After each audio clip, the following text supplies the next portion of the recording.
Good morning, I'm Angelo Castro III. I'm Angela, and we are the Castros. We bring you the news. And the views that make you think. Sometimes we agree. Sometimes we don't. This is News and Views. And here are today's headlines. 2 people, including a 5-year-old girl, are confirmed dead after an SUV rams into the passenger entrance of NAIA Terminal 1's departure area. The Catholic Bishops' Conference of the Philippines defends Cardinal Antonio Tagle following criticisms over alleged clerical sexual abuse. And the Philippines records a suspected digital fraud rate more than double the global average. The Philippine National Police is now on full alert status for the midterm elections. First in the news, 2 people have been confirmed dead after an SUV rammed into the passenger entrance of NAIA Terminal 1's departure area on Sunday. Here's the report. A 5-year-old girl was among the 2 fatalities after a sports utility vehicle or SUV rammed into the passenger entrance of NAIA Terminal 1's departure area on Sunday morning. The child was with her mother and grandfather, sending off her father, an overseas Filipino worker. The other fatality was a 28-year-old man who was scheduled to fly to Dubai for a business meeting. The remains of the 2 victims were brought to a funeral home in Pasay. Meanwhile, 4 others who sustained injuries were taken to San Juan de Dios Hospital. New NAIA Infracorp President Ramon Ang personally visited the terminal and promised to shoulder all expenses for the victims. Transportation Secretary Vince Dizon also conducted an inspection. Review din namin ang CCTV. Nakita namin yung sasakyan na rumagasa. So right now, initially, mukha namang hindi pumunta dito yung driver para managasa. No? Hindi intentional dahil nga nakita natin na meron talaga siyang hinatid na pasahero dito. According to Dizon, the SUV driver is now in police custody and will undergo drug and sobriety testing. The Land Transportation Office has already suspended the driver's license. The driver claimed he panicked when a sedan suddenly passed in front of him, mistakenly stepping on the accelerator instead of the brakes. He will face charges of reckless imprudence, resulting in homicide, multiple physical injuries, and damage to property. Meanwhile, the bus driver involved in the SETEX collision that left 10 people dead tested negative for illegal drugs. Despite this, mandatory drug testing is now required for all drivers of Solid North Transit. Here's the report. The bus driver involved in a multi-vehicle collision at the Tarlac City Toll Plaza along SETEX on Thursday tested negative for drugs. Despite the negative result, Transportation Secretary Vince Dizon insisted that this was not enough. He emphasized the need to ensure that mandatory drug testing is strictly enforced for all Solid North Transit drivers. The Department of Transportation will collaborate with the Philippine Drug Enforcement Agency to implement this measure. Hindi pa pwede yung aayaw. Hindi pa pwede. Hindi ka pwedeng umayaw kasi nagdadala ka ng pasahero eh. The agency will also inspect the roadworthiness of the drivers, assessing their ability to drive safely and whether they comply with road standards. A memorandum from the DOTR states that drivers should rest after 6 hours of driving. The Tarlac City Police reported that the bus driver may have fallen asleep before the crash. Para tayo naglolokohan eh. Hindi naman talaga tinetest ang roadworthiness eh. Ang problema sa Pilipinas, hindi naman yung batas at regulasyon madalas eh, yung enforcement eh. Kahit na may batas, kahit na may regulasyon, kung hindi naman yan ini-enforce, baliwala lahat yan. Dizon also visited the wake of the victims and vowed assistance to their families. It is expected that Solid North Transit will face hearings at the LTFRB on Wednesday. The company's more than 200 bus units were also suspended for no less than 30 days. The accident claimed the lives of 10 individuals and injured over 30 people. And this last few days, senseless loss of life. Yes. Pero both instances kasi mukhang driver error ang nangyayari. So hindi natin alam kung ano yung lack of education ba in driving or is it simply lack of conditioning sa physical, di ba? Kasi isang bus driver, itong sa SETX, ang nangyari parang nakatulog daw. Tulog siya. Diba? Negative naman siya sa drug test. This one naman, may nagkaroon ng error. Supposedly, based sa video, nagkaroon ng error daw sa pagtapak ng accelerator. So in each instance, ito sa driver error. Yeah. So parang we have to look back. Ano ba ang kailangan natin gawin sa level pa lang ng testing ng license? Exactly. Oo. Yeah, I agree with that. Kasi what I'm seeing here is parang wake-up call to din sa atin, yung sunod-sunod ng mga aksidente na to, na to do our part as well as the government's part. To do our part, kapag tayo yung mga nagmamaneho, di ba, kung lasing tayo, huwag tayo magmaneho. Kung inaantok tayo, huwag tayo magmaneho. We check our vehicles as well. For the government's part, I agree with what you said. Yung pagbibigay ng lisensya pa lang, di ba, from the start, ayusin yun. Itigil na yung mga fixer, at saka yung mga nagkakaroon ng mga, ano tawag dito, diba, may mga medical exam yan, pero hindi naman talaga sa kanila nagagaling. Little by little kasi nawawala naman yung fixer already.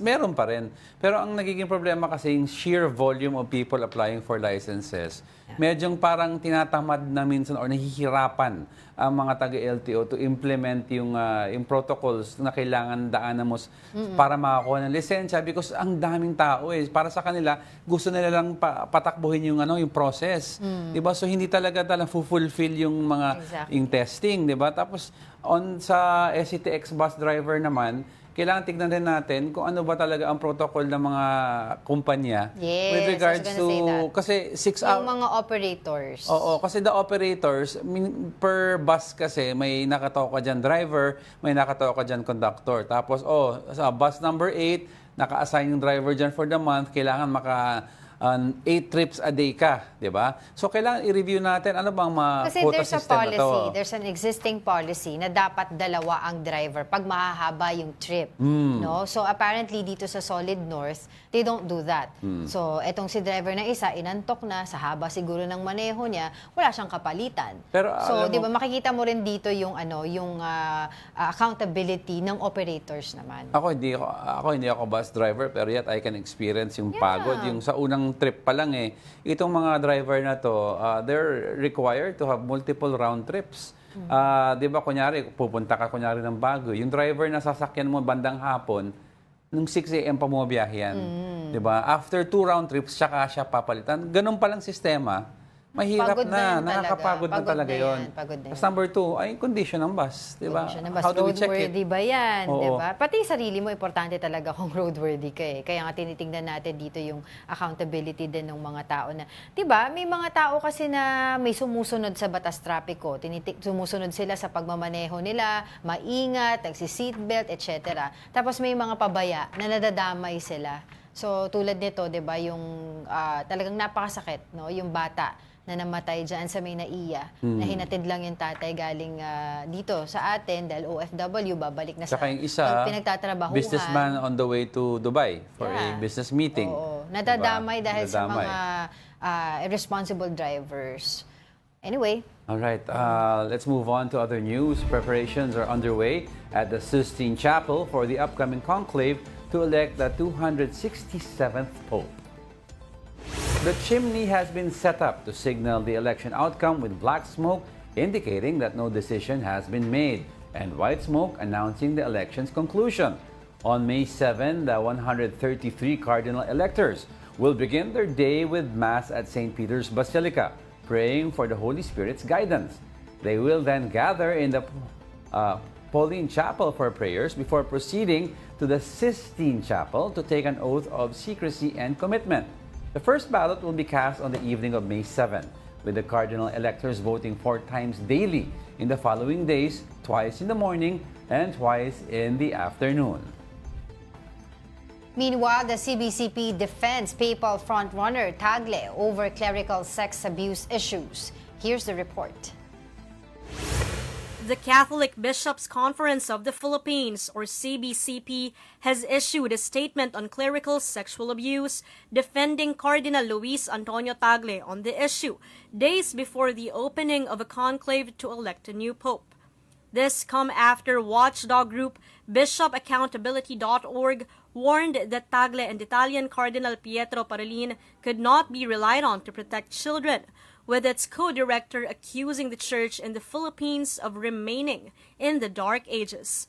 But the CBCP said Tagle no longer holds direct authority over any diocese in the Philippines since his appointment to a full-time position in the Roman Curia. It also noted the key role Tagle, who served as Archbishop of Manila between 2011 and 2019, had played in crafting pastoral guidelines on sexual abuse that were disseminated in 2003. Tagle is among the leading contenders for the papacy following Pope Francis's passing. Father Angelo Castro, one of deacons ordained by Tagle in 2022, shared some positive traits of the cardinal. Very practical, very grounded, no, sa realities ng buhay natin. Ang mabuting pastol, kaamuy niya yung tupa. So napakasimple ni Cardinal. Father Perlan called on the public to pray for a peaceful conclave. Siyempre, pinagdarasal natin ang yumaong Santo Papa, higit sa lahat yung nangyayari pong conclave, at pati na rin po yung mga cardinal na nandoon para mas lalo silang ma-inspire para makapili po ng ating susunod na leader ng simbahan. Okay, Well, as so much as possible ilang araw kasi- na lang conclave na, May 7. Oh, as much as possible kasi we should not be talking about yung things like this that have been already talked about before. This was already clarified, but of course, ayoko maisipin na things about the church naman. But if you kasi watch Conclave, now we're not saying it's happening, but if you watch Conclave, there are things Conclave the movie, the movie, yung the Conclave the movie, may mga things na may mga lobbyists din for certain popes already. You have to remember, aside from being head of the church, you're also head of state for the Vatican. Yeah. And although in debt supposedly ang Vatican, in debt doesn't really mean walang pera. Madaming assets ang Vatican. They have a lot of gold reserves. They have all these artifacts. They have the paintings from the Sistine Chapel, which is a lot of money, di ba? Siyempre, the church will not sell that as much as possible. Pero madaming assets po. So very critical po ang magiging pope because yung direksyon po ng asset management and those who have interest sa asset nito, di ba, may importance din, may significance yan. Exactly. So, yun nga yung sinasabi nila, it's either, di ba, traditional wing, which will Yes. push back dun sa traditional ways ng Catholic Church, or yung progressive wing, which is yung will maintain, di ba, yung sinimula ni Pope Francis. Ang hindi daw nilang napapansin dito ay may isa pang wing, may third wing, which is the current, they call it the moderate wing, which is, sabi nila, itong wing na to seeks to build bridges, no, between the two wings that I've mentioned earlier. Kumbaga parang dialogue-oriented approach. Yun yung nagkakaroon ng pero usapin doon sa pagka nagkaroon sila ng conclave, o nag-start yung conclave. Pero if you take a look at mga ginawa ng changes ni Pope Francis sa church, you take a look at, he's adhered to Vatican II. Vatican II is the second drafting parang constitution ng Vatican. Vatican II was also adhered to by Pope John Paul II.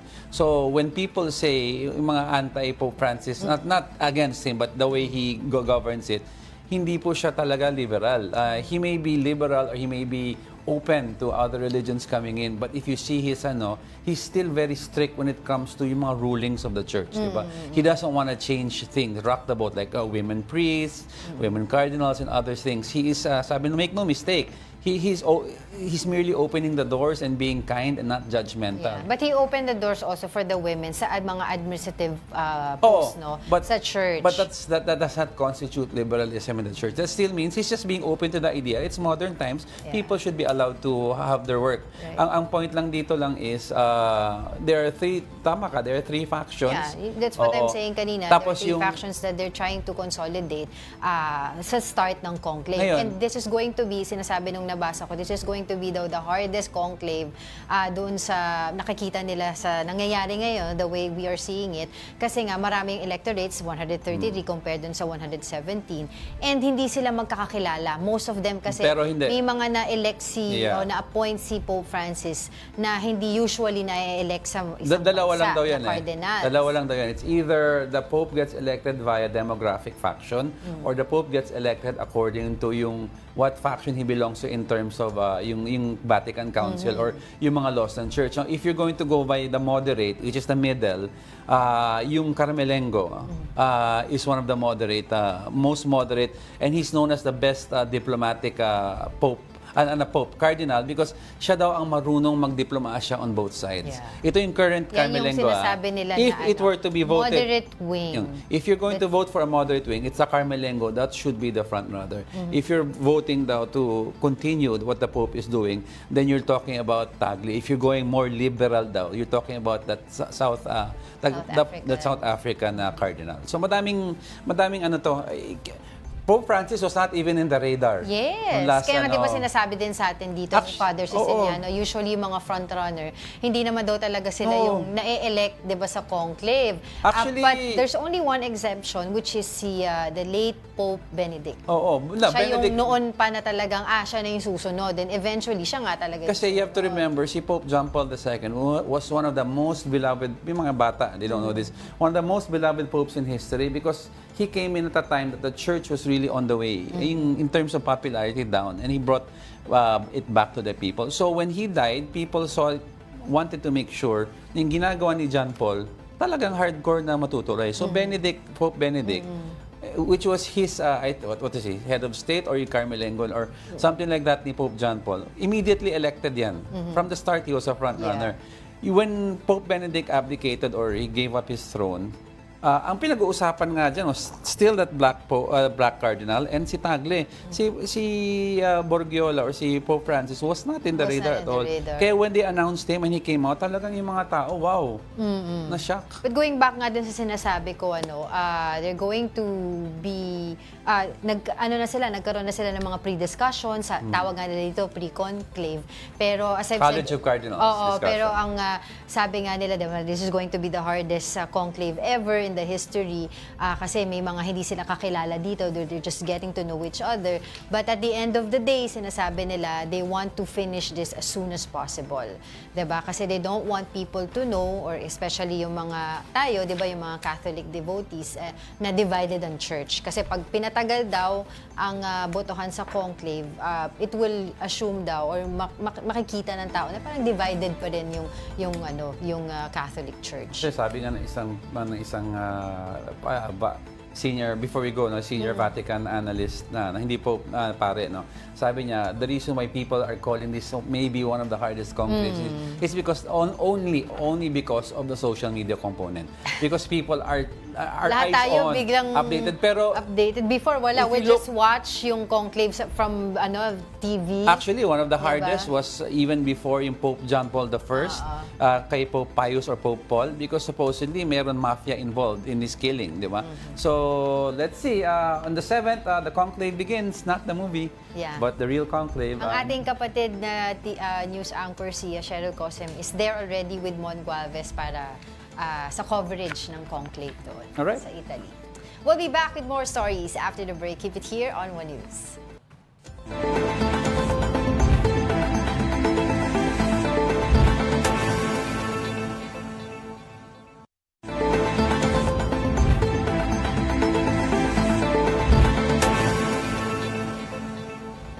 Good morning. You're still watching News and Views here on One News.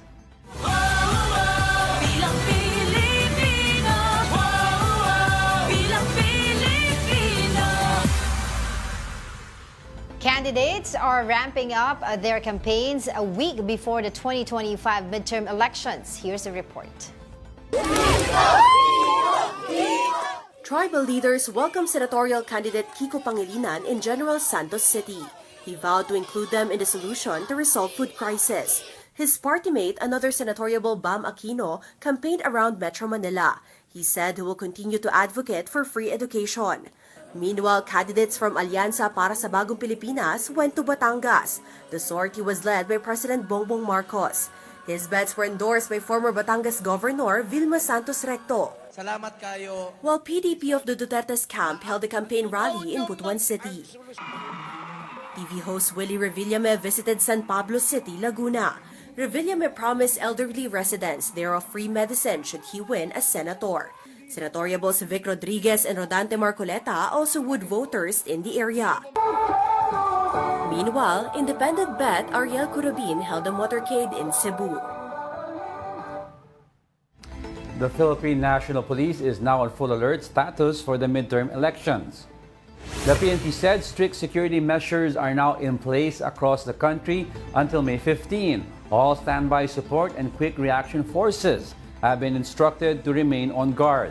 Police units have also heightened their presence at polling centers and other critical areas. The PNP said they are also working closely with the COMELEC and other government agencies. Now let's get some insights ahead of the midterm polls. Attorney Michael Yusinko, Senior Research Fellow at the Ateneo Policy Center, is now joining us again via Zoom. Hi, Attorney. Thanks for joining us. Good morning. Good morning to you, Angela and Angelo, at good morning sa lahat ng nanonood at nakikinig sa atin ngayon. Yes, Attorney, what's your assessment dun sa ating nangyayaring campaign so far? May mga notable observation ka ba ngayon? Well, unang-una, yung masakit aminin na yung tradpole style of politics is still, the main fare sa ating campaign, no? Pati yung mga crass gimmicks, yung mga bastos na pananalita, na mga style, nandyan pa rin. Yes. So, I think yun yung pinaka-notable na, para sa akin at least, no? Kasi, given the internet and social media and all the technological tools available to candidates now, ang nananaig pa rin is yung tradpole style, no? Yung pinapakita yung videos ngayon, yung mga rallies na parang concerts, no? Mga nagsasayaw, right? And then yung mga political ads na walang laman, kung hindi pa papatawa lang, o kaya drama na alam mo namang fake na fake. So, I think yun yung pinaka-disappointing, I would say, na observation na we are in the 21st century and all the tools available and yet ganun pa rin yung style ng politika natin. Parang attorney, umaatras tayo, no?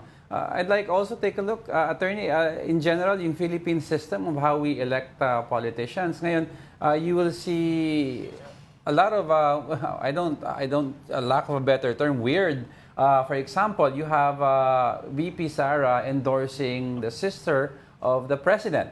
And then you also have former Vice President Leni Robredo endorsing opponents niya supposedly sa presidential election and kay Abalos, no? So in the US, the worst that could happen was you endorse somebody from the far right to the far left within your party. So kunyari Democrat far right, Democrat center, Democrat left. You don't see somebody from the Democrats endorsing somebody sa Republicans. It's unheard of, no? So what do you think is happening, lalo ngayon, with all these endorsements left and right? Should we then, in the future, take a look at yung system natin?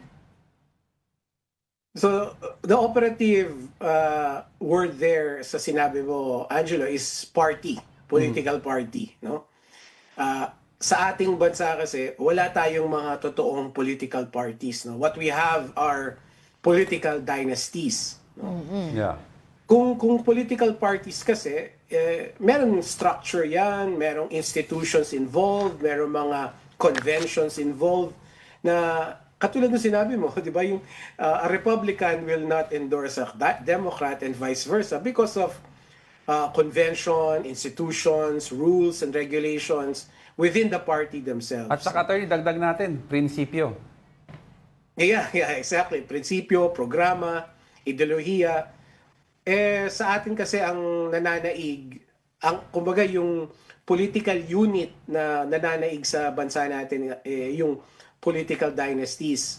Yaan, sila walang prinsipyo, walang structure, walang convention, walang tradition, walang rules, no? Ang nananaig lang sa kanila is yung sarili nilang interest, no? Yung what they need to do to win, and what they need to do to keep themselves in power.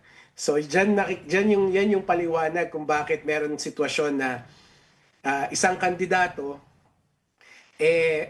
pareho siyang iniendorso ng administrasyon at oposisyon. No? So ganun yung explanation doon na kasi itong mga kandidato na tumatakbo, wala namang mga prinsipyo yan. Wala namang hindi sila nakaangkla sa tradisyon, sa regulasyon, sa convention, sa prinsipyo, nakaangkla yan sa sariling interest nila. And therefore, yung mga ganong weird situations na sinasabi mo are possible. And in fact, they are happening. Hindi lang ngayon, pati dati pa. Before I move on to Angel, I'd like to ask, so do you think this election, this midterm, is still a referendum of the president or Duterte, or is just merely an election of kung kaninong gimmick ang mas maganda? Alam mo, Angelo, that's a good question. Pero ang hirap kasi sagutin na referendum eh. Although that's the conventional thinking, no, na referendum dun sa incumbent president. Kaya lang, I wouldn't say na referendum kasi wala namang pinag-uusapan sa campaign about policies of the administration, no? Wala naman tayong naririnig na debate o diskurso tungkol dun sa mga ginagawa ng administrasyon.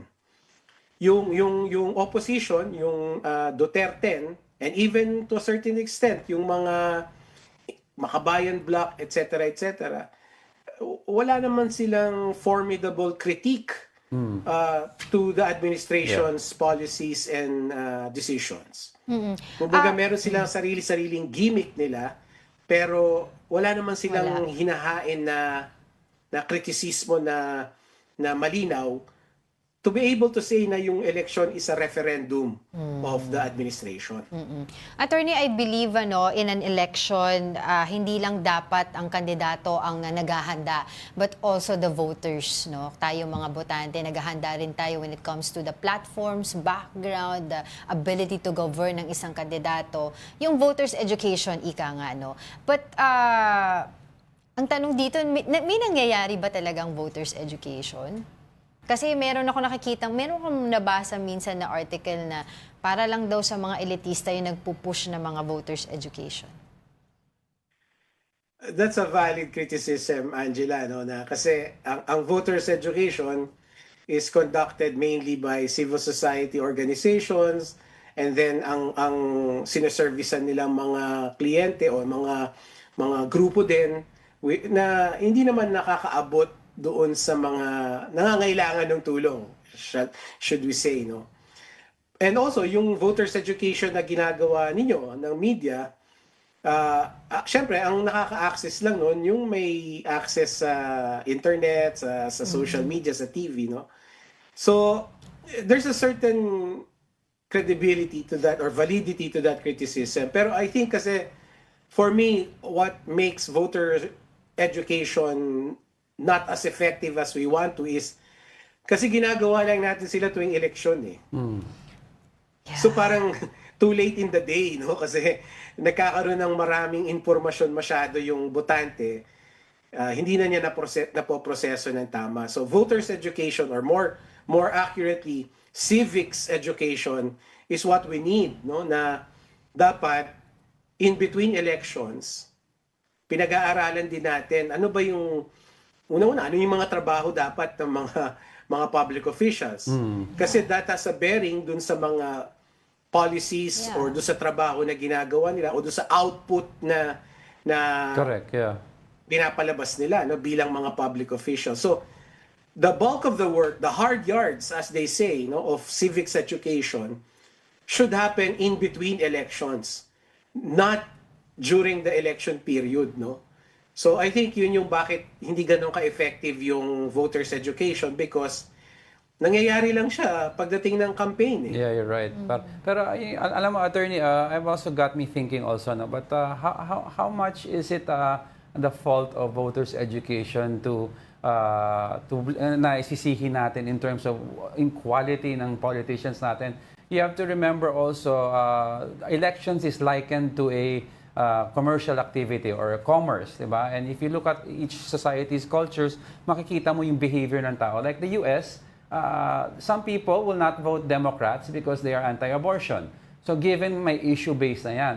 Sa Pilipino, kung ano yung nasa harapan niya, kunyari sa palengke, yun ang bibilin niya. Kahit ano pang education gawin mo sa kanya na mas maganda ang patatas galing sa Taiwan o kaya sa yung native, kung ano nasa harapan niyang pwede niyang bilhin, yun ang bibilin niya. Ganun din ang election sa atin. Kung ano yung nasa harapan niyang pwede niyang i-consume, o ano yung interesting na makulay, o ano yung nagbigay ng ayuda, yan ang iboboto niya.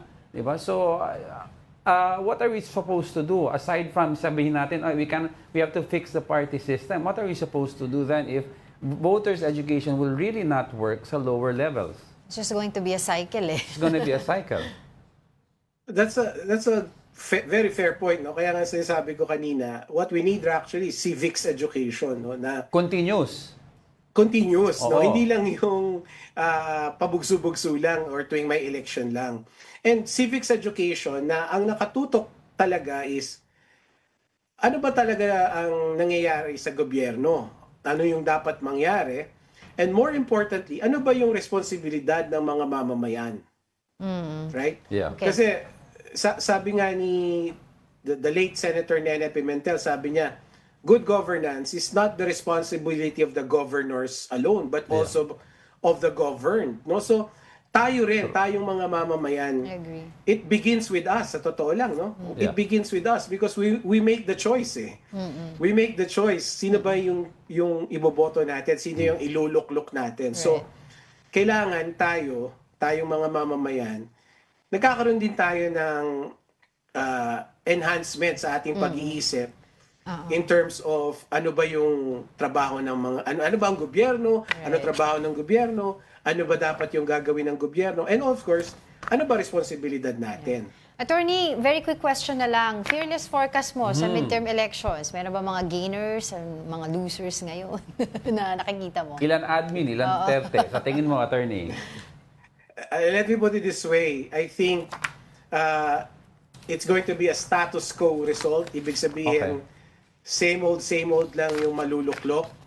And that is really a very bad defeat for us, no? For us na nangangarap ng magkaroon ng pagbabago sa bansa natin. So, I don't have specific numbers, pero sa tingin ko, based on surveys and also my observations sa kampanya, mukhang yung mga mananalo ay parehong uri lang.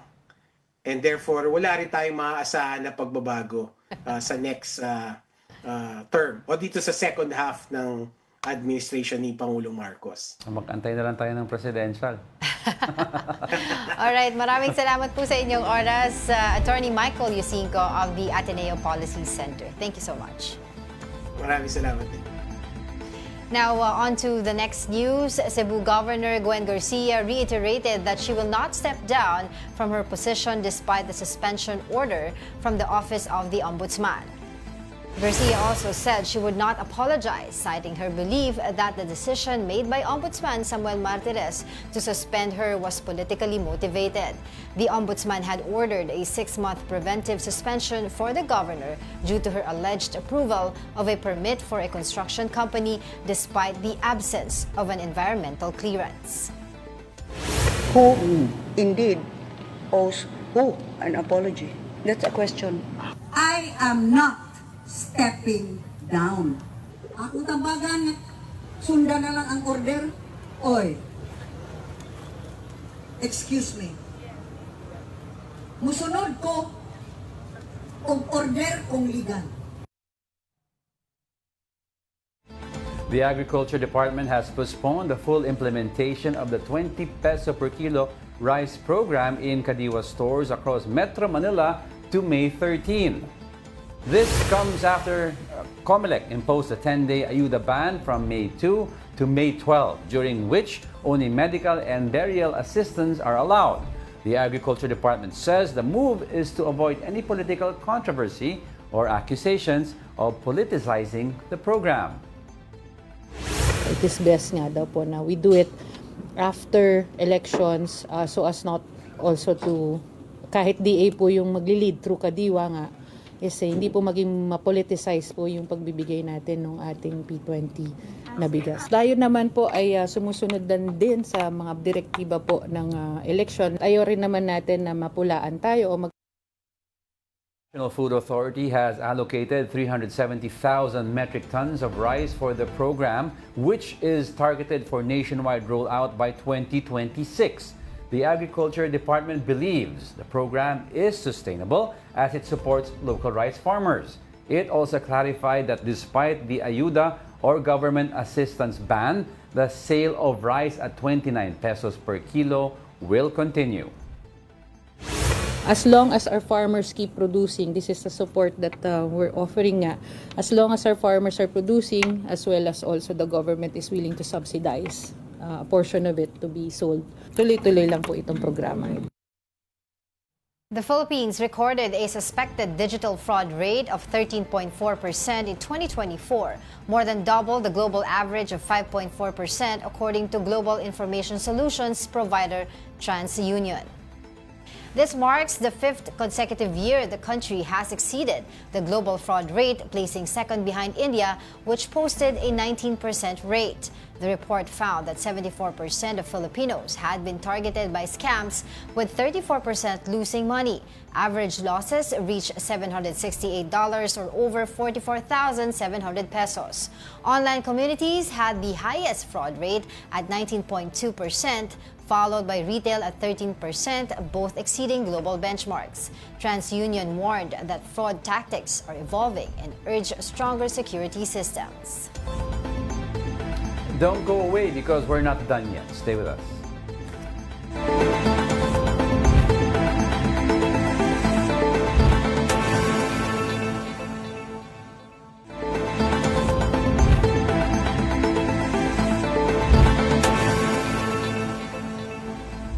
Welcome back. You're still watching News and Views here on One News. Lawyers for former President Rodrigo Duterte have cited findings from the Senate investigation led by Senator Amy Marcos to challenge the jurisdiction of the International Criminal Court. The defense referenced a December 2023 letter from President Bongbong Marcos to Vice President Sara Duterte confirming that the government would not cooperate with the ICC.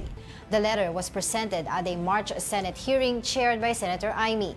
The defense filed their challenge on May 1, asserting that the Philippines was no longer a state party to the Rome Statute when the ICC investigation was authorized. Now let's get insights from ICC Assistant to Counsel Attorney Cristina Conti. Attorney, thank you very much for joining us. Yes, good morning.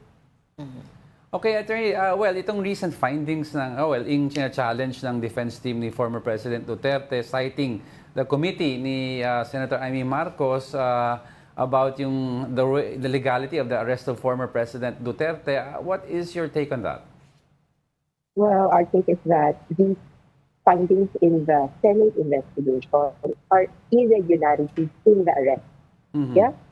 So it was about how the arrest was effected, but essentially it does not go into the validity of the warrant of arrest or even the proceedings. Kaya kung makikita na isip natin, parang may mali sa paraan, pero hindi nito mabubura na merong warrant of arrest, hindi nito mabubura na merong kaso. And so for us, this kind of jurisdictional challenge actually tries to, it tries to separate and obfuscate in a way the issues, although of course we understand that there is a difference between jurisdiction and the exercise of jurisdiction. But when we talk about jurisdiction, it really just has to come from the word of or the letter of the Rome Statute. And the Rome Statute says the ICC has jurisdiction when a country is a member state of the ICC and when and where the crimes have been committed. And clearly, we were a member of the ICC then.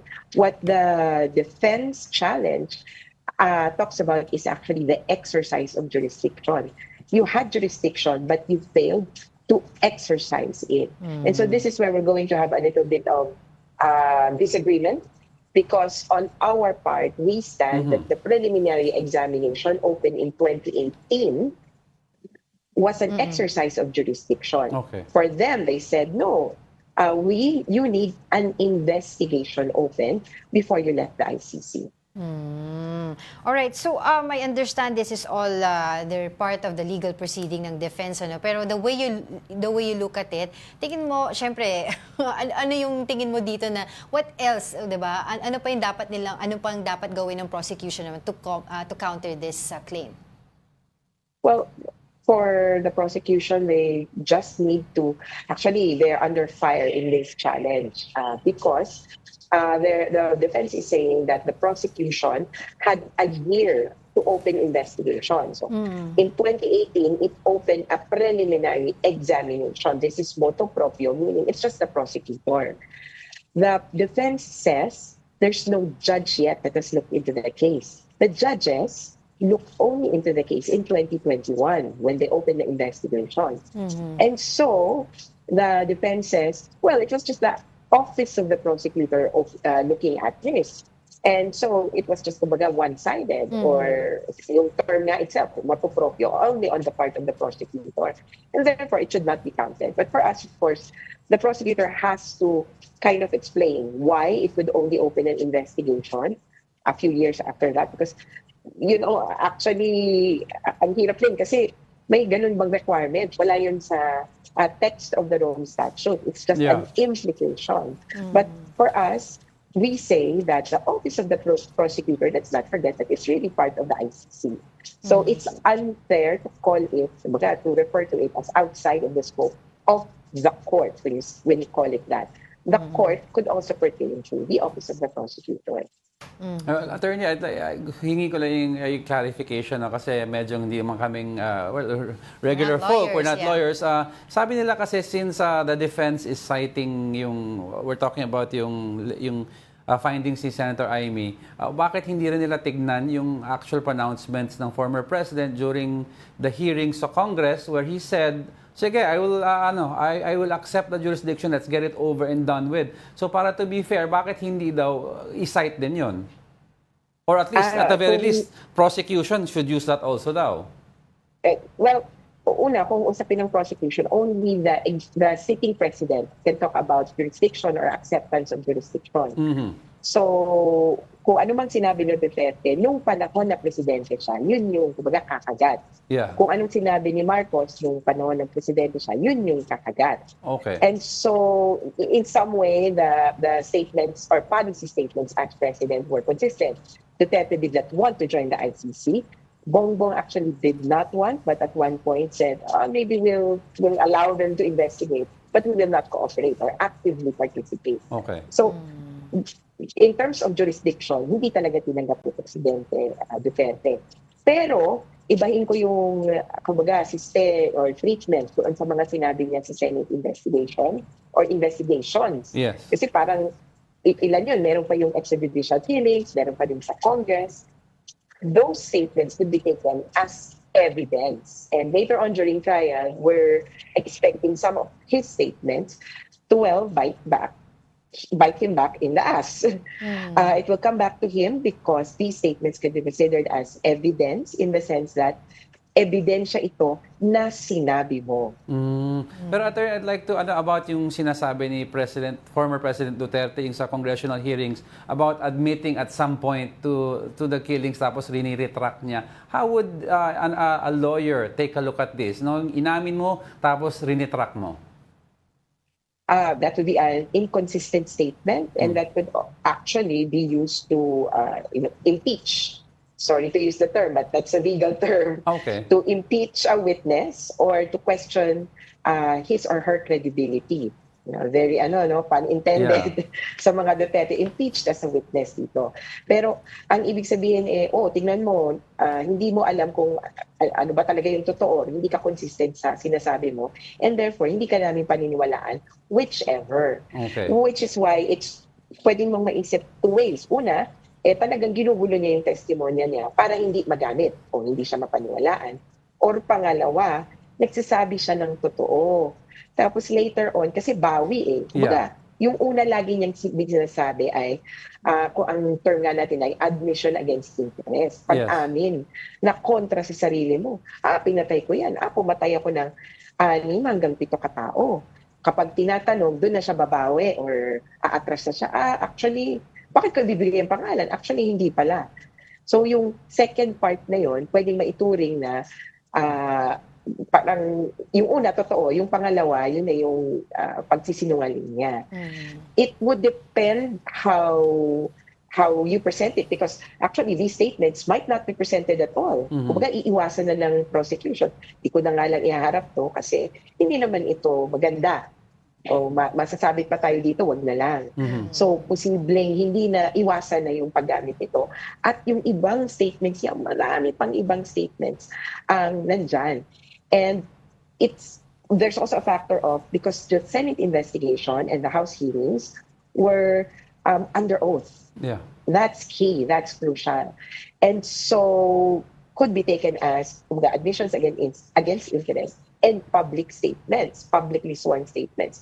The other statements that the prosecutor, we think would be his statements to the media before. When he said, kill, kill, kill, patatabain ko yung isda ng Manila Bay and so forth. Yeah. Yung mga klaseng testimonya or statements pwedeng magamit whether sa media o sa Senate or sa House of Representatives. But Attorney Conti, I want to take this opportunity na rin to ask you regarding the update doon sa naging usapin din before weeks ago doon sa pag-require ng defense ng ID or identification ng mga victims and witnesses. And I think there was a statement from the defense na hindi naman daw ganun yung that's not what they meant. It was you who interpreted it like that, na parang anti-poor yung mga hinihingi nila.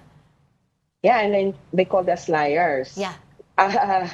Well, there is a misappreciation, I think, on their part, because we did not, yung specific term why we were called liars, because I think in a news report, the ICC rejected. I don't know what term they want to use, but what happened was, there's a section in the ICC. It's called the Victims Participation and Reparation section.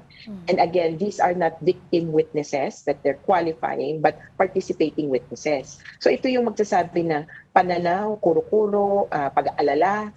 Sa ICC, hindi sila kailangan pumunta sa court. Pero pwede silang mag-participate. Anong ID ang pwedeng i-present? Si VPRS, ang sabi, ito, all government-issued identification documents. May kasama kasi na voter certification kasi wala nang voter's ID ngayon, di ba? So, voter certification. So, pinasok nila yon. Sabi din nila, pwede ding barangay certificate. Hindi yun ID. Technically, di ba? It's not an ID card, but it's a document. Pwede rin yan. So, 30 pieces or 30 kinds of government identity documents. They said, let's use this. The defense said, well, observation nila, well, we would, mas okay sa amin kung passport and national ID. In default, maybe one of the documents used in the SSS. The ICC, pre-trial chamber, yung judges sabi nila, ganun ba? O sige, given your observations, however you call it, given your observations, the application of the VPRS and the observation of the defense, we will follow the VPRS proposal. And so this is where the concept of quote-unquote rejection comes from. And what's clear is the ICC did not accept or did not take into consideration even the observations of the defense. So it's a matter of semantics, but I would say that the media in some way fairly used the term rejected because the ICC did not follow. And I've said this before. What the defense could have done was just simply defer. Sabi lang nila, we leave it to the discretion of the court to determine which IDs are amenable. Or they could have simply said, we accept any government issued identification card, which was the proposal in the first place. So, ang hirap, there's semantics. But what's clear is the defense wanted to limit. Or their suggestion was, let's limit the IDs required. And so, to be specific about it, there were some documents that will not have been accepted if we follow the defense proposal. Yeah. In the end, balik tayo sa 30. So there's 30 kinds of IDs na government issued na pwede ngayong iharap ng mga victims na magpa-participate sa ICC. We're expecting sometime this month for the call for participating victims to ready. At least we're clear on that. Yeah. On that note, maraming salamat po sa inyong oras. Of course, sa inyong insights na rin, ICC Assistant to Counsel, Attorney Cristina Conti. Thank you so much. Maraming salamat. Ingat. All right, in other news, Pag-asa continues to monitor a low-pressure area near Palawan. It was last spotted some 460 kilometers west of Coron. its chance of developing into a tropical depression remains slim. Still, some areas may experience rains due to the trough of the LPA. These include Mimaropa, Bicol, Batangas, and Quezon. Metro Manila and the rest of the country may also experience rains due to the easterlies. Some areas, though, may continue to experience high heat index. These include Infanta Quezon, where heat index could go as high as 45 degrees Celsius. Now in sports, the NU Lady Bulldogs and the DLSU Lady Spikers are heading to the UAAP Season 87 Women's Volleyball Finals. NU outlasted the FEU Lady Tamaraos in a gripping 5-setter 20-25, 22-25, 25-23, 25-14, and 17-15. DLSU secured their final slot after a 4-set victory over the UST Golden Tigresses 25-22, 11-25, 25-21, and 25-21. In the men's division, top-ranked FEU booked the first finals ticket with a 24-26, 25-23, 25-19, and 25-20 victory over LaSalle. Number 3 seed UST and 4-time defending champion NU will face off in a do-or-die match on Wednesday to determine who will complete the finals cast.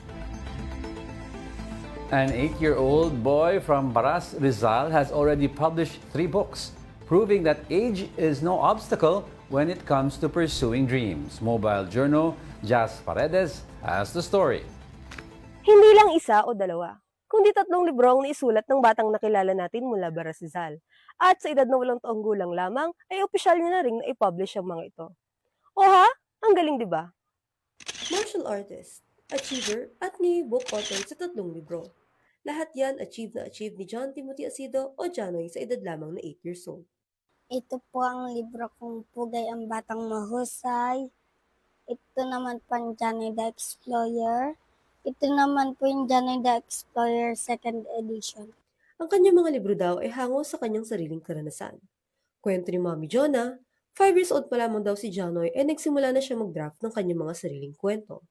Si Janoy din daw ang nagbigay ng idea para sa unang libro na isinulat ni Mami Jonah. Siya po yung nagbigay ng idea kung paano ko bubuuin, kung paano gagawin. Tapos siya na rin yung nagdo-drawing ng mga characters, kung sino yung magiging tauhan dun sa kwento. Kaya nakita namin nung 5 years old siya na merong potential na pagdating sa pagsusulat yung aming anak. Sa tulong ng kanyang mga magulang na manunulat rin, naging registered author si Janoy at na-publish ang kanyang mga libro noong December 2024 at nito lamang Marso. Pero, sa likod ng kahangahang pinakikita ni Janoy, may mas malalim na dahilan daw kung bakit simulan niya ang pagsusulat. Ito ang kanyang outlet matapos ma-diagnose ng pambihirang sakit. Siya po ay isang sikaran player at arnis player. So, since 6 years old po siya, at last year po, doon po na-diagnose po siya ng chronic iron deficiency anemia with allergic vasculitis. So, ipinatigil po, pinahinto po ng doktor yung lahat po ng activities niya. Hindi po yun pwede doon sa kondisyon ng bata. So, andun na yung frustration ng bata na na-stop yung routine niya. Binilan ko siya ng pang-painting, binilan namin siya ng mga gamit na pang-instrument para maituon doon yung kanyang attention. Napunta siya sa writing. Pero hindi raw magiging hadlang ang kanyang karamdaman sa mga gusto niya pang gawin. Sa katunayan, marami na raw siyang nakapilang drafts para sa bagong libro na kanyang isinusulat. At ang kanyang pangarap? Pangarap ko pag yung may sarili po akong restaurant na may mga librong nakadisplay. May mensahe naman si Janoy para sa kanyang mga kapwa-bata. Sa mga bata pong katulad ko, wag po kayo mawalan ng pag-asa sa mga pagsubok na papagdaanan nyo po at laban lang. Mobile Journal Jazz Paredes po, hatid ang mukha ng balita. Galing niya, naano ako sa 3 books, 8 years old. Ano ba ginagawa natin ng 8 years old tayo? Sabi niya, laban lang. I agree with him. Alright, and that wraps up today's episode of News and Views. Join us again tomorrow. I'm Angelo Castro. And I'm Angelo Castro III. We are one news. All sides, all the time.